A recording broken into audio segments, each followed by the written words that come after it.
গাইবান্ধা জেলার গোবিন্দগঞ্জ উপজেলার নাকাইহাট ইউনিয়নের মধ্য খুকশিয়া দক্ষিণপাড়া গ্রামের শারীরিক প্রতিবন্ধী আবু তালেবের বসতবাড়িতে গোপীনাথপুর ডাবরঘরা গ্রামের তাজরুল ইসলাম, আব্দুর রশিদ, আব্দুল মজিদ, আবুল কাশেম সহ ৩০ থেকে ৩৫ জনের একটি সন্ত্রাসী দল অবৈধভাবে প্রতিবন্ধী আবু তালিবের বসতবাড়ি ও জমি দখলের উদ্দেশ্য লাঠি সোঁটা ও ধারালো অস্ত্র নিয়ে অতর্কিতভাবে হামলা ও লুটপাট করেন।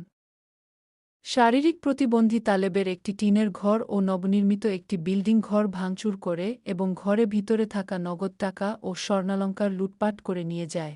তাদেরকে বাধা দিতে গেলে সন্ত্রাসী কায়দায় তারা ধারালো অস্ত্র লাঠি দিয়ে আঘাত করলে ৫ জন নারী ও ১০ জন পুরুষ গুরুতর আহত হয়ে গাইবান্ধা সদর হাসপাতালে চিকিৎসাধীন অবস্থায় রয়েছে। এ বিষয়ে গোবিন্দগঞ্জ থানায় আবু তালেব বাদী হয়ে একটি অভিযোগ দায়ের করেন।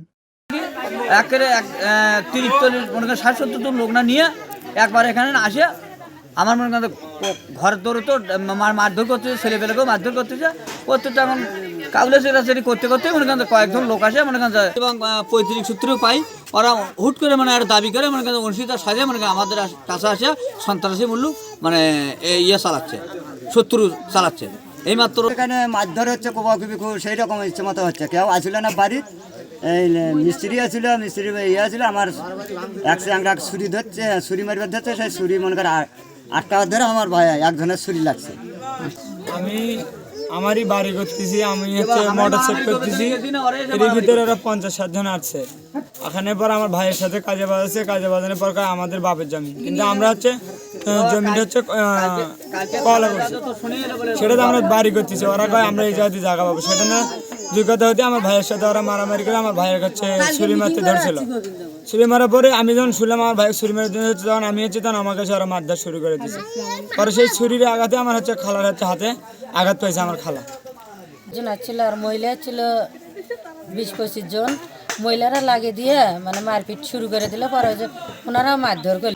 কাগজপাতি দেখে তেনারা বলছিল বলে তোমরা জদিলকুল কাগজে তোমরা পাচ্ছেন না, আর তোমরা জদিলকুল জোর দখলে ইয়ে করে যান, তাহলে তোমরা হাইকোর্টে ইয়ে করে চলে যান, যা দিয়ে তোমরা ওখান থেকে কাগজ নেন। আমি নিজেই কাগজ নিয়ে আবু তালেবের বাড়িতে যা দিয়ে আমি সেখান থেকে ইনকোয়ারি করে আসবো, এর আগে তোমরা যেতে পারবেন না, এই বলে সেখান থেকে মন্তব্য করে পাঠিয়ে দিছে।